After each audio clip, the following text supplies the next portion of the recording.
Welcome back guys. Now in this video, let's discuss about mechanics of breathing. Now under mechanics of breathing, we are going to discuss how exactly inspiration is going to take place and expiration will take place. How exactly inspiration is happening and expiration is happening. Now we all know inspiration is an active process. Now why we are calling it as an active process? Because during inspiration, there is contraction of diaphragm. When diaphragm is contracting means definitely ATP is utilized. Now when ATP is utilized means definitely it is active process. So inspiration is an active process, but expiration is a passive process. There is no need of any muscle contraction. Simple muscle relaxation or the diaphragm relaxation will cause expiration. So expiration is a passive process, inspiration is an active process. Now what are the muscles which are involved in inspiration? The muscles involved are diaphragm, which is innervated by phrenic nerve, diaphragm which is innervated by phrenic nerve, and the root value of phrenic nerve is C3 to C5.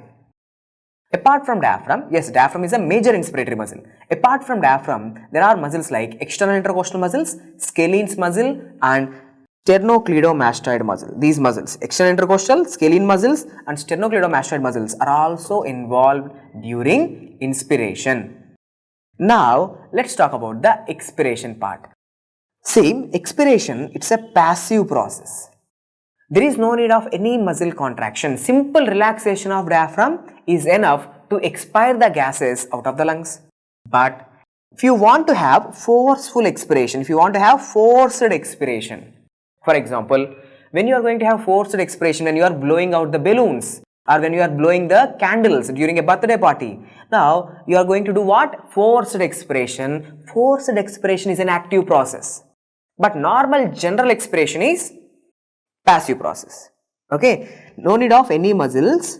Okay, no need of any muscles. But for forceful expiration, please concentrate. Okay, for forceful expiration, you need to use the muscles like transverse abdominis muscle and rectus abdominis, main important muscle. So transverse abdominis and rectus abdominis, these muscles are used during forceful expiration. Okay, so forced expiration is an active process. Having said that, now let's discuss different pressures which are present in the lungs at rest. Okay, at rest, what are the pressures which are present in the lungs? Now here I am representing to you, okay, in this image, I am representing the entire lung in the form of one single alveolus. Okay, I am just showing you one single alveolus. I am representing entire lung in the form of an alveolus. Now we all know lung is surrounded by something called as pleura. So here is the pleura. Okay, here is the pleura.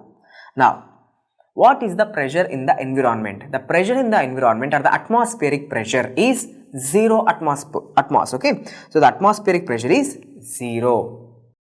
Now the same 0 atmospheric pressure, now it is getting communicated into the alveolus.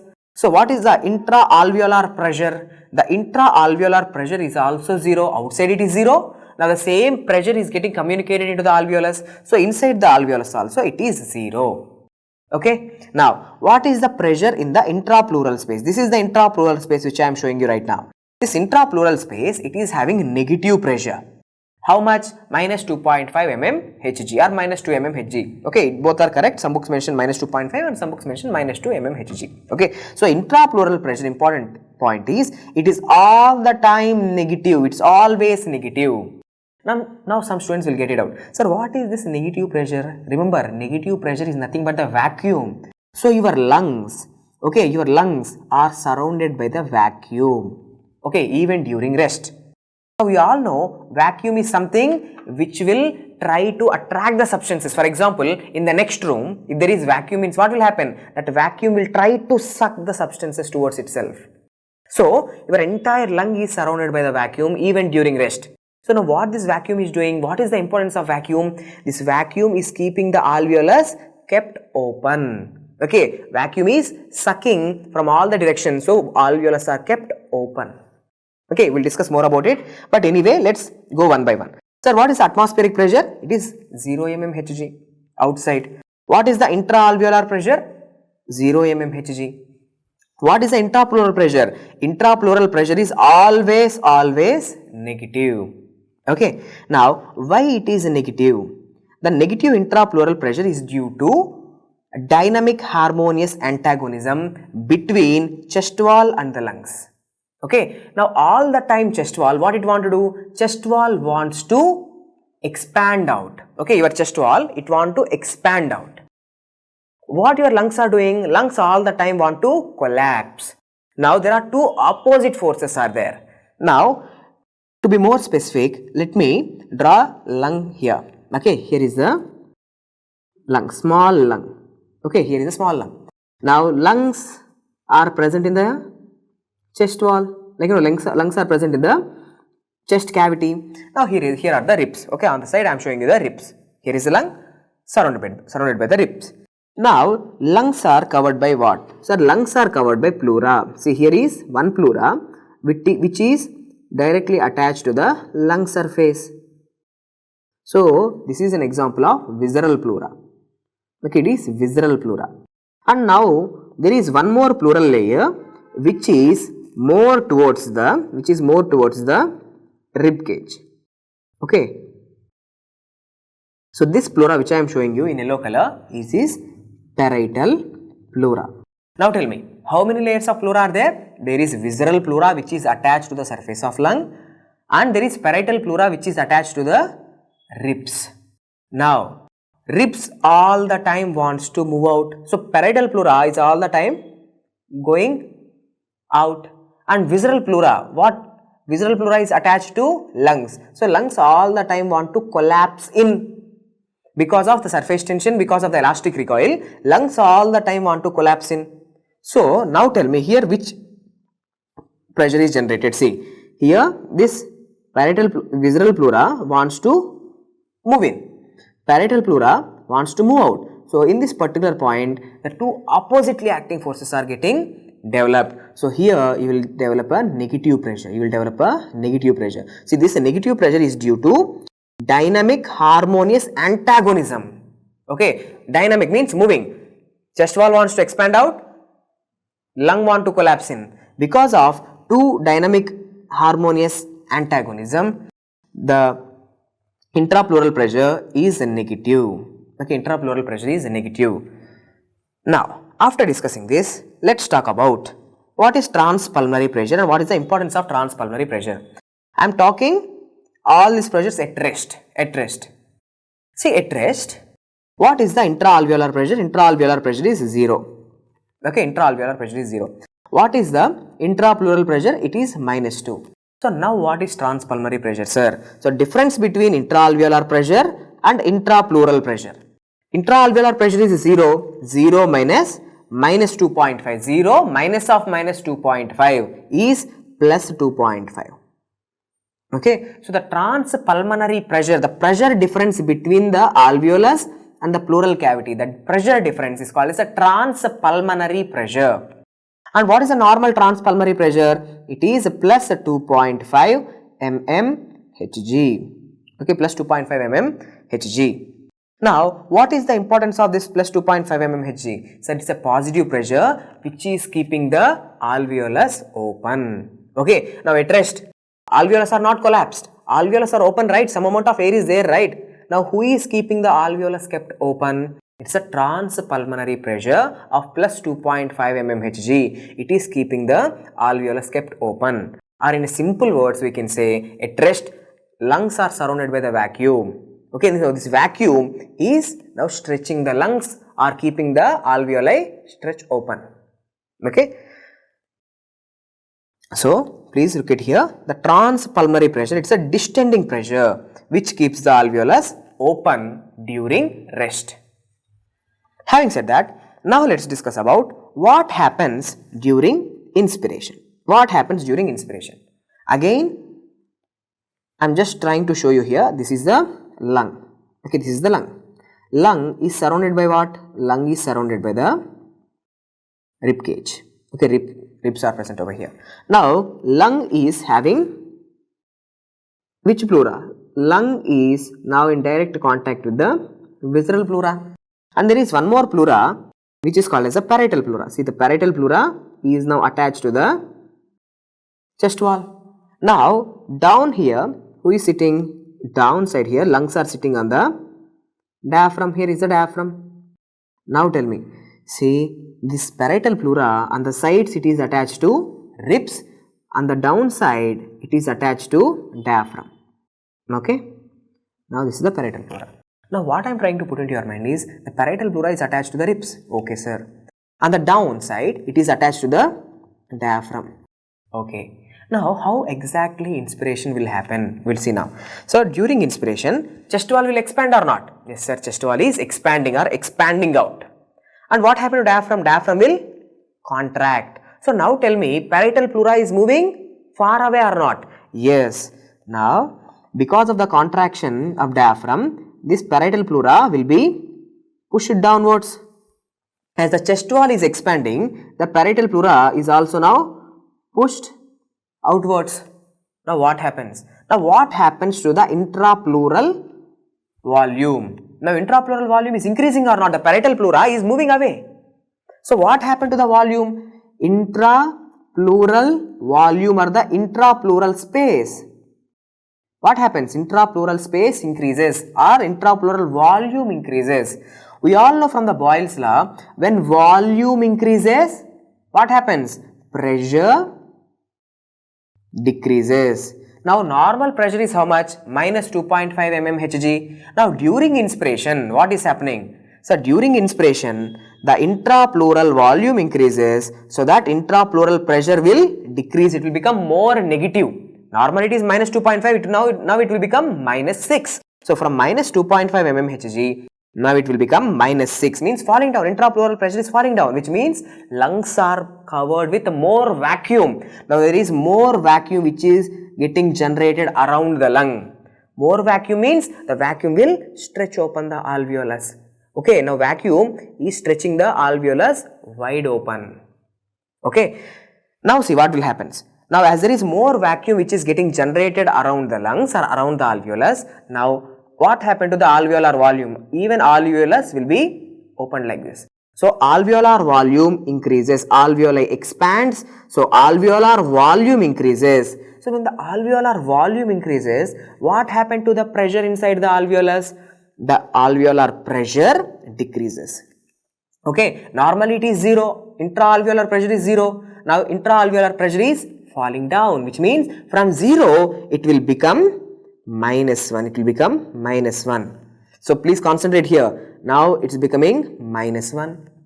What is happening to the intrapleural pressure? Please concentrate. From minus 2.5 it is becoming minus 6. More vacuum is now stretching the alveolus wide open. Okay, for example, let me give you one scenario or one example. See, just take a small glass. Okay, just take a tumbler or glass.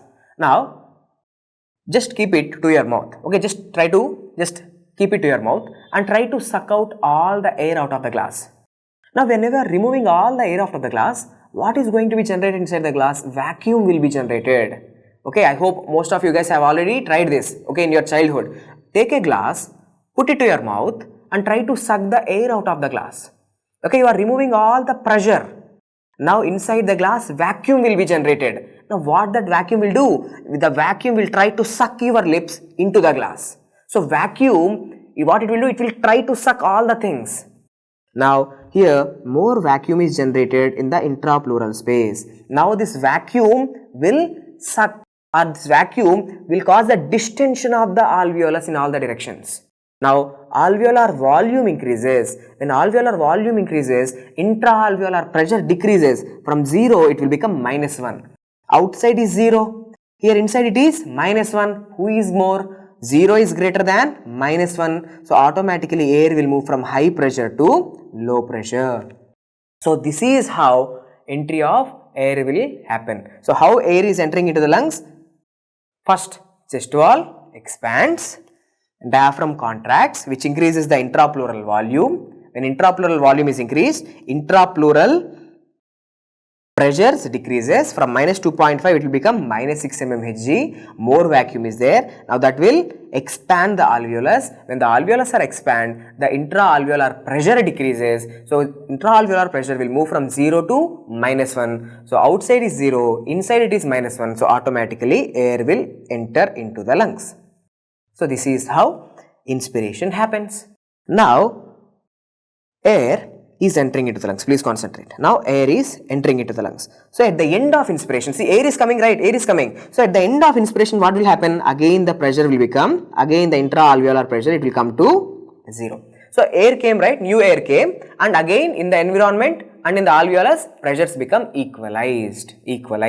So at the end of the inspiration, again intra-alveolar pressure becomes 0. Now what will happen, sir? Let's discuss about expiration. So during expiration, everything is coming back to its original position. Diaphragm which is contracted, now it is getting relaxed. Chest wall which is expanded, now it's coming back to its original position. So now what happened to intrapleural space? Again parietal pleura is coming near to the visceral pleura. Parietal pleura is coming near to the visceral pleura. So intrapleural space decreases. Now intrapleural space if it is decreasing means, if intrapleural volume or if intrapleural space decreases means intrapleural pressure increases. Boyle's law. So chest wall is collapsing. Okay, chest wall is collapsing. Okay, and diaphragm is relaxing. So what happened to intrapleural volume? Intrapleural volume decreases. So when volume decreases, what happened to intrapleural pressure? Again from -6 it will come back to -2.5 mmHg. So intrapleural pressure, again it came back to normal, -2.5 mmHg. Now see, when the intrapleural pressure increases, or when the intrapleural pressure when it's come back to -2.5 mmHg, now there is no vacuum. Vacuum is decreased. So now what happens to the alveolus? Alveolus will try to go back to its original position. Okay, alveoli are now collapsing. Alveolar volume decreases. When alveolar volume decreases, please concentrate. When the alveoli are collapsing back, what happened to the pressure inside the alveolus? When volume decreases, pressure increases. So intra-alveolar pressure, it will become +1. But outside is how much? Outside it is 0. Here it became +1. So automatically air will move from high pressure to low pressure. See, air is exiting out. So intrapleural pressure during expiration will come back to -2.5 mmHg. So alveolus they will collapse. When alveolar volume decreases, intra-alveolar pressure increases. So air exit out of the alveoli. So this is how expiration happens. Okay, so inspiration we have completed, expiration we have completed. Now at the end of expiration, I am asking you, sir, during expiration the pressure is like, you know, it became +1, right? It became +1, but air is going out, air is going out. So at the end, how much it will become? Again it will come back to 0, again come back to 0. Having said that, now let's see some important points. Sir, what is the atmospheric pressure? Okay, atmospheric pressure, it is 0 mmHg. Okay, right now I am talking about the pressures. Atmospheric pressure is 0 mmHg.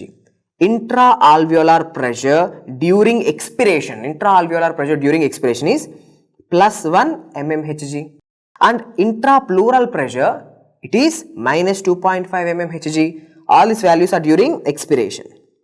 Okay, during expiration. Now summary, let's see one by one. What are the changes in the intra-alveolar pressure? Intra-alveolar pressure. Guys, please look at this image. First let's look at this image. Here in this graph I am showing you two events, inspiration, expiration. Okay, one half is inspiration and the other half is expiration. Now let's start from the beginning. Sir, what happens to the intra-alveolar pressure, or what is the intra-alveolar pressure at the beginning of the inspiration? Starting point. Intra-alveolar pressure is how much? Sir, intra-alveolar pressure is 0 only. But during inspiration, how much it will become? Sir, during inspiration, intra-alveolar pressure becomes -1. Okay, see, it is coming down. It is coming down to -1. Okay, it is coming down to -1. Now what happens? Air will start to enter in. Okay, air is coming into the alveolus. Now where air enters into the alveolus, okay, air is coming in. So automatically at the end of the inspiration, again intra-alveolar pressure, it will become 0. It will coming back to 0. Why? Because new air entered, right? So intra-alveolar pressure, it becomes 0. Now let's start with the expiration.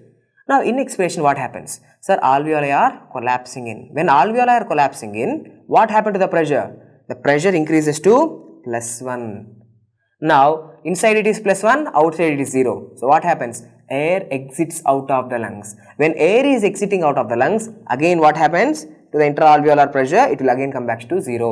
So starting, ending, starting, ending, all the time it is 0. So starting of the inspiration, intra-alveolar pressure 0. End of the inspiration, intra-alveolar pressure 0. Starting of the expiration, intra-alveolar pressure 0. End of the expiration, intra-alveolar pressure is 0. Now, in the mid of the inspiration, see when you will have minus 1 mmHg, intra-alveolar pressure of minus 1 mmHg is seen in the mid of the inspiration, not during the starting of the expiration or not during the end of the respiration. During inspiration, the intra-alveolar pressure becomes minus 1, but when? In the middle of the inspiration.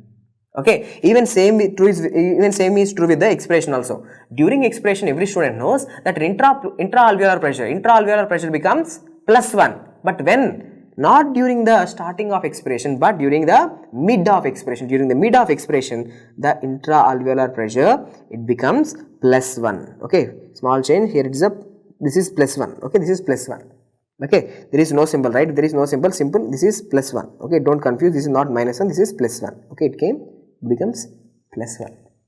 Okay, so see the summary. Intra-alveolar pressure at rest 0. During inspiration it becomes minus 1, but when? Mid of the inspiration. At the end of the inspiration it is 0. See, at the end of the inspiration it came back to, see, at the end of the inspiration it came back to 0. During expiration, how much it becomes? During expiration, especially in the mid of the expiration, it becomes plus 1, and at the end of expiration, again it comes back to 0. Okay. Now, after this, let's talk about the changes in the intrapleural pressure. Now, please look at this graph. On one half, I am showing you the inspiration, and on the other half, I am showing you expiration. Now, let's start from the first graph. So, what we are seeing here, it's a volume change, which is also called as a tidal volume. With every inspiration and expiration, how much air is entering into the lungs and how much air is exiting out of the lungs. See, during inspiration, how much air have entered into the lungs? 0.5 liters. Okay, 0.5 liters is entering into the lungs. And during expiration, same 0.5 liters is going out of the lungs. Okay, so 0.5 ml is coming in, it's going out. So this volume is called as a tidal volume. Okay, now let's talk about the alveolar pressure changes. We have already discussed intra-alveolar pressure changes. See, during inspiration, during the starting of inspiration is 0. In the mid of the inspiration, it becomes minus 1. This is not plus 1. It becomes minus 1. And at the end of inspiration, again it comes back to 0. During expiration, it will go from the 0 to plus 1. It will go to plus 1. And at the end of expiration, it will again come back to 0. Okay. Now, let's talk about the intrapleural pressure changes.